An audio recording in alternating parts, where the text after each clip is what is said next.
오늘 말씀은 두 부분으로 나누어져 있습니다. 29절에서 31절까지의 짧은 말씀은 예수님의 사역의 전체적인 풍경을 그려주고 있는 그런 장면입니다.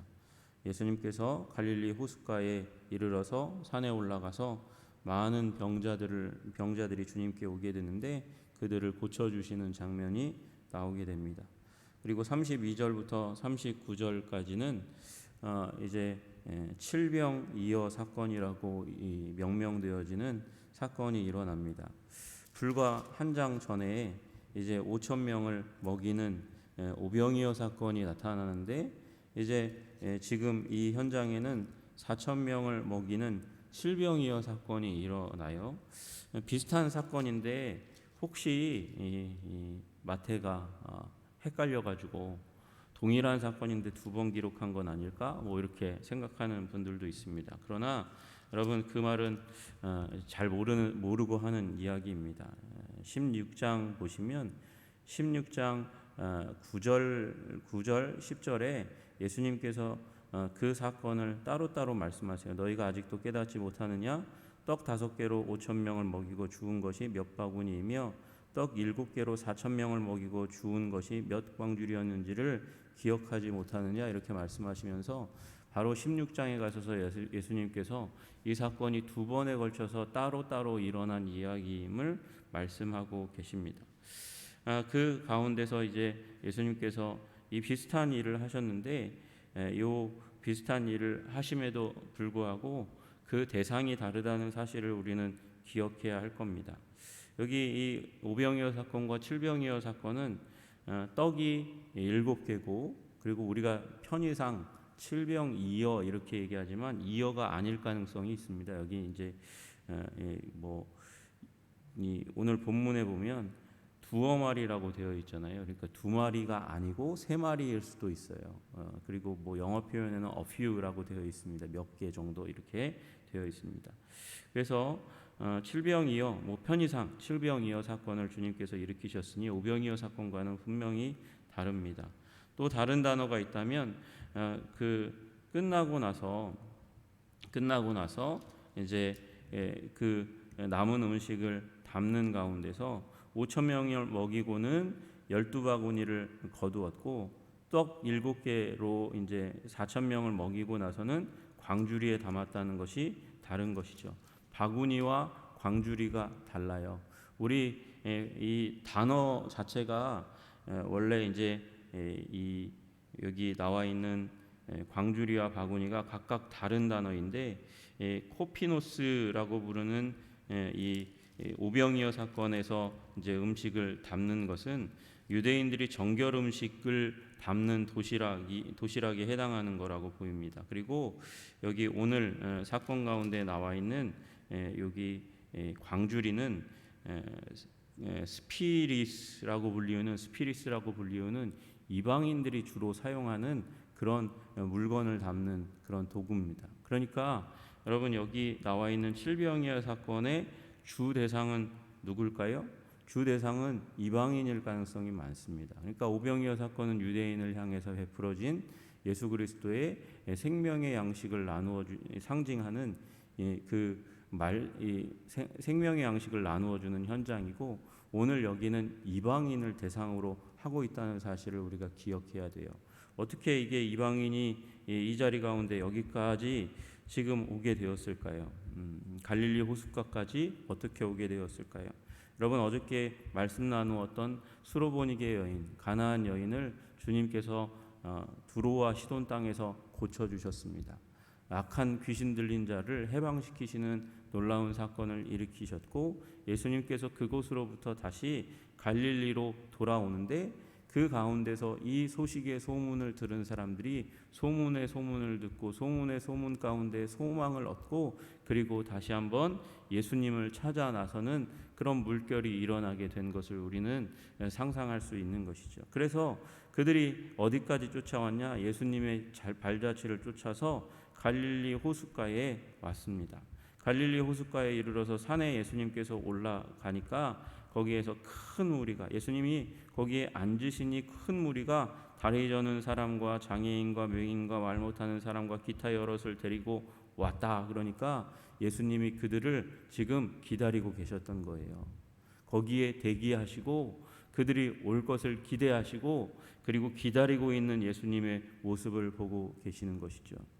여러분, 예수님은 우리를 기다리시는 분이십니다.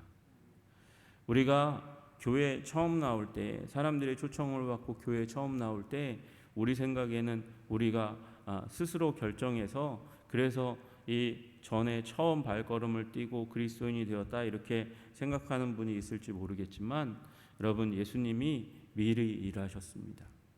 미리 사역하셨습니다. 우리 삶 가운데 이 소망이 전혀 우리가 연약할 때, 연약하다는 것, 로마서에서 말하는 그 연약할 때라는 말은 우리가 하나님을 찾을 능력도 인지할 능력도 없었는데 그때에 하나님께서 우리들에게 은혜를 주셔서 인지하게 하시고 찾아 나오게 만드시는 사건이 일어났다는 것을 의미하는 것이죠. 거기 예수님께서 대기하셨어요. 이걸 요한 웨슬레의 말로 얘기하면 선행은총이라고 이야기합니다. 우리가 예수님을 알지 못하던 그때에도 예수님께서는 일하셔요. 하나님은 일하셔요. 주님을 찾도록 일하시고 계시는 줄로 믿으시기를 주님의 이름으로 축복합니다. 예수 믿기 전에 우리의 삶 가운데 일하셔서 예수 믿게 하신 하나님께서 예수님 믿은 후에 우리를 방치하겠습니까? 무시하겠습니까? 그냥 던져놓겠습니까? 아니죠. 주님은 오늘도 우리를 찾고 찾으시고 우리를 만나시고 회복시키시는 거룩하시고 선하시고 신실하신 하나님이심을 믿으시기를 주님의 이름으로 축복합니다. 그들이 나와왔어요. 큰 무리가 다리 저는 사람과 장애인과 맹인과 말 못하는 사람과 기타 여러분, 여기에 병명을 적으면 더 많은 병명을 적을 수 있겠지만 병명이 목적이 아니기 때문에 온갖 병 걸린 사람들이 왔고 그리고 그 사람들을 데리고 오는 사람들이 함께 왔다라는 사실을 우리는 알게 됩니다. 그리고 그들이 와서는 예수님의 발 앞에 앉았습니다. 병자를 앉혔습니다. 그러니까 예수님께서 고쳐주십니다. 여러분, 이들이 누구라고요? 이방인이라고요. 이방인과 유대인은 함께 말도 안 섞는 게 당연지사입니다. 그러나 예수님은 그들을 고쳐주셨습니다. 말 못하는 사람이 말하고 장애인이 온전하게 되고 다리 저는 사람이 걷고 맹인이 보는 것을 무리가 보았습니다. 놀랍게 여겼습니다. 그리고 이스라엘 하나님께 영광을 돌리니라. 여러분, 이방인이 이스라엘의 하나님께 영광을 돌리는 사건이 일어났습니다. 여러분, 주님이 계시는 곳이 천국인 줄로 믿으시기를 주님의 이름으로 축복합니다. 예수님이 계신 곳이 하나님의 통치가 임하는 곳이고 그곳 가운데 회복의 역사가 일어납니다. 여러분, 여러분과 제가 천국에 가면 우리의 연약하고 부족하고 그리고 상한 모든 것이 예수님의 놀라우신 그 임재 가운데서 깨끗하게 회복되는 일이 일어나게 될 줄로 믿습니다. 거기가 천국입니다. 예수님이 있는 곳이 천국입니다. 여러분, 우리 천국에 가면 하나님과 예수님의 임재 가운데 영원히 살 것인데 그러나 그것으로 만족하지 마십시오. 오늘 나의 삶 가운데 예수님이 함께 계셔서 나의 삶을 천국으로 만드시는 주님의 놀라운 사랑을 경험하시는 여러분과 제가 되기를 주님의 이름으로 축복합니다. 그리고 하나님께 영광을 돌리는 것. 여러분, 그 병자를 데려오고 온 사람들 그리고 그 사람들이 병자들과 함께 더불어서 천국을 경험합니다. 기적을 경험합니다. 여러분, 그리고 하나님께 영광을 돌렸습니다. 여러분, 우리 삶에 가장 귀중한 목적이 있다면 그것은 하나님께 영광을 돌리는 삶입니다. 우리의 삶을 통해서 하나님께 스포트라이트를 비출 수 있는 삶이라면 그것은 병든 삶이라도 감사한 일인 것이죠. 행복한 일인 것이죠. 그리고 예수님의 놀라우신 사랑 가운데서 회복되는 그 영광을 전하는 것, 그것을 우리는 소위 선교적인 삶이라고 부르는 것입니다. 여러분, 우리 하나님의 은혜가 없으면 주님께 영광을 돌릴 수가 없습니다. 주님께서 능력 주시지 않으면 우리는 하나님께 영광을 돌릴 수 없습니다. 다시 얘기해서 선교적 존재로 살아갈 수 없습니다.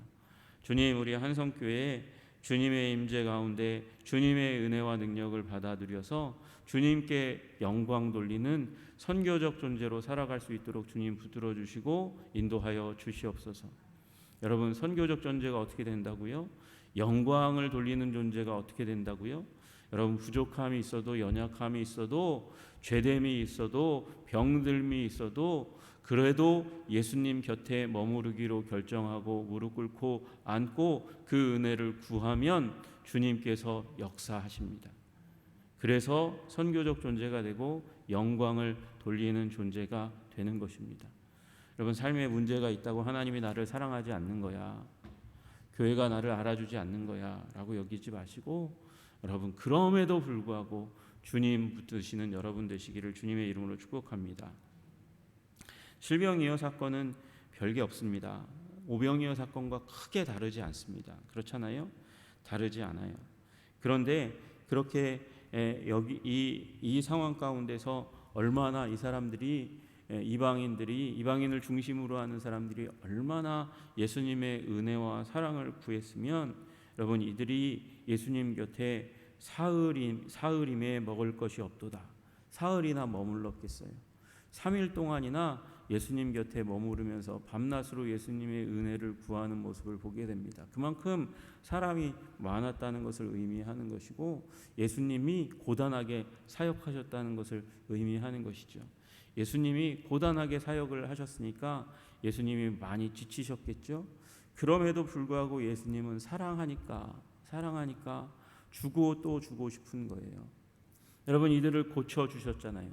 고쳐주신 것만 해도 넘치게 하신 것이죠. 그러나 이들이 나와 함께 있은 지 이미 사흘이 지났으니까 가지고 온 음식 다 먹었을 것이고, 그들이 가지고 온 음식을 다 먹었을 테니까 지금 배가 고플 것이고, 배가 고픈 가운데서 이제 그들이 왔던 그 두로와 시돈 그 인근 지역으로 다시 돌아가는데 얼마나 힘들고 기진하겠니? 그들을 굶겨보내는 게 내 마음에 허락되지를 않는구나. 그러면서 예수님께서 제자들에게 너희가 먹을 것이 있다면 그들에게 나누어 주었으면 좋겠다, 그렇게 얘기하는데, 광야에 있습니다. 우리가 여기서 우리가 어떻게 배부를 만큼 떡을 얻을 수 있습니까? 예수님, 상식적으로 생각해 보세요. 여러분, 그렇게 제자들이 얘기하고 있어요. 상식적으로 생각해 보세요. 앞에 오병이어 사건이 있었는데, 그런데 여기에도 얘기하고 있잖아요. 우리에게 있는 거라고는 7개의 떡과 그리고 물고기 2마리밖에 없는데, 그거면 됐죠. 예수님께서 그 사랑의 마음으로 그것들을 축복하시고 나누어 주십니다. 다시 한번 제자들의 손을 통해서 이 장정만 4,000명인 이방인을 중심으로 하고 있는 사람들에게 양식을 나누어 주는 일이 일어나게 됩니다. 여러분, 이들이 3일 동안이나 그냥 아무 일, 자기가 원래 하던 일이 많이 없으니까, 별로 없으니까 3일 동안 예수님 곁에 그냥 아낌없이 머무를 수 있는 거죠. 이들이 어떤 사람일까요? 할 일이 별로 없는 사람, 실업자일 가능성이 굉장히 많은 것이죠. 그만큼 고대 세계에는 너무나 많은 가난과 너무나 많은 질병 가운데서 사람들이 고통하고 아파하던 시대였어요. 이 시대가 많이 나아졌죠. 시대가 많이 나아져서 과학의 기술도 많이 발전되고 먹을 것도 많아진 시대를 우리는 살고 있습니다. 우리는 소위 많이 먹어서 병 걸리는 비만과 당뇨와 고혈압의 시대를 살아가고 있습니다. 여러분, 발전된 시대인데, 발전된 시대에는 또 다른 병이 일어나는 거예요. 그럼 발전된 시대에는 그냥 병원 가고 그리고 약 먹고 의사의 처방을 구하면 됩니까? 그거 중요한 거예요. 그것도 하나님께서 만드신 것이지만, 그러나 우리는 또한 동시에 하나님의 은혜, 하나님의 능력이 우리들의 삶 가운데 임하도록 구해야 하는 것이죠. 사흘 동안이나 예수님 곁에 머물렀던 그 간절함으로 우리는 예수님 곁에 머물러야 하는 것입니다. 그리고 예수님께서 그들을 다 고쳐주시고 또 고쳐주실 뿐만 아니라 먹여주시는 놀라운 자리까지 들어가는 것을 우리는 보게 됩니다. 여러분, 열두 바구니는 제자들에게 이제 먹을 양식, 너의 삶을 통해서 예수님을 섬기는 삶을 살면 너에게도 떡고물이 떨어진다고, 너에게도 12 이제 바구니에 가질 것을 가지고 너희들이 삶 가운데 만족을 가지고 살아갈 수 있다고 그렇게 말씀하시는데, 오늘은 12제자 가운데서 뭐 5제자가 어디 출장 갔나, 이 7광주리만 채움받는 그런 일이 일어나게 됩니다. 여러분, 그럼 이것은 무엇을 상징하는 걸까요? 예수님이 12제자를 파송하는 사건이 있잖아요. 이스라엘 민족에게 파송하시는 거예요. 여러분, 70명의 제자를 예수님께서 생뚱맞게 파송하시는 장면이 나와요. 이건 뭘 상징하는 거냐면, 예수님께서 노아의 홍수 이후에 언급된 70 족속, 이방인들을 다 선교하겠다는 의지를 가지고 70제자를 파송하시는 거예요. 이 홍수 이후에 무슨 일이 일어났어요? 바벨탑을 짓고 바벨탑 가운데 하나님께서 언어를 혼잡하게 하시니 그들이 흩어집니다. 그리고 그 민족의 수를 세니까 70개가 나옵니다. 예수님은 상징적인 숫자 70제자들을 파송하심으로 그 바벨탑 사건 이후 일어난 70족속을 선교하려 하는 그 열정을 보이시고 계신 거예요. 그럼 여기 7광주리는요, 여러분, 가나안 땅의 원래 거주민이 7족속입니다. 가나안 땅, 팔레스타인 땅을 주님께서 책임지고 그것을 생명의 떡으로 채우시기를 원하는 열정을 표현하고 계시는 것이죠. 여러분, 예수님의 그 복음에 대한 열정, 영혼에 대한 열정, 그 열정과 더불어서 하나님을 향한 사모하는 마음, 은혜를 사모하고 능력을 사모하는 마음이 만나는 그 자리가 기적의 자리인 줄로 믿으시기를 주님의 이름으로 축복합니다. 그리고 그들은 다시 한번 삶으로 돌아갑니다. 예수님께서 흩으셨습니다. 삶으로 돌아갈 때에 그들 가운데는 하나님께서 주신, 예수님께서 주신 은혜와 능력과 기쁨과 은총 가운데 돌아가는 것이죠. 여러분, 이것이 우리 주일에 일어나야 할 일이고, 여러분이 은혜의 자리 가운데 나아갈 때마다 일어나야 되는 일인 줄로 믿습니다. 주님께서 주신 은혜, 주님께서 주신 사랑, 주님께서 주신 능력을 가슴 가운데 뿌듯하게 안고 삶에 나아가 그리스도의 놀라우신 사랑을 전하는 여러분 되시기를 주님의 이름으로 축복합니다. 경험하십시오. 경험하시고 그것을 놓치지 않고 가슴 가운데 품으십시오. 그리고 세상 가운데 나아가서 세상을 섬기고 다시 또 주님께 돌아와서 은혜를 받고 채우고 나아가는 그런 패턴 가운데서 확고히 서서 주님의 은혜의 전달자가 되시기를 주님의 이름으로 축복합니다. 기도하겠습니다. 하나님, 감사합니다. 주님께서 수로보니게 여인을, 가나안 여인을 고치신 연유는 그 여인에게 소망을 주시기 위한 뿐만 아니라 그 여인을 통해서 그 세대의 그 지역 가운데 잃어버려졌던 영혼들을 다시 한번 사랑하시고 축복하시고 격려하시고 회복시키시기 위하심을 우리가 다시 한번 바라봅니다. 그리고 그 현장이 천국의 현장으로 바뀌었습니다. 놀라운 기적의 현장으로 바뀌었습니다. 권능의 현장으로 바뀌었습니다. 그럼에도 예수님께서는 더 주시려고 하셨습니다. 하나님, 그것이 주님의 마음이고 주님의 사역의 열매이고 결과라는 사실을 우리가 보게 하여 주시옵소서. 주님, 나를 만나 주셨고 나를 치유하여 주셨고 나를 변화시켜 주신 것은 나만 은혜 받고 끝나는 것으로 아버지 우리가 모든 마침표를 찍는 것이 아니라 우리의 삶을 통해서 또 다른 사람들을 불러 주님께서 고치시기 위하시는 재생산의 사역을 아버지 일으키시기 원하심을 다시 한번 바라봅니다.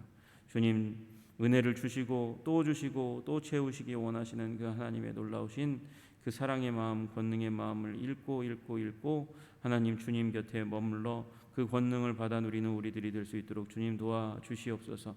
이제 또 아버지 기도의 시간을 마치고 세상 가운데 나아갑니다. 주님께서 주시는 그 사랑의 뿌듯함 가운데 나아가 세상을 아름답고 성실하게 섬기는 우리 한성의 백성들 위해 주님께서 힘과 능력과 권능으로 함께하여 주시옵소서. 흔들리지 않게 하여 주시옵소서. 예수님의 이름 받들어 기도드리옵나이다. 아멘.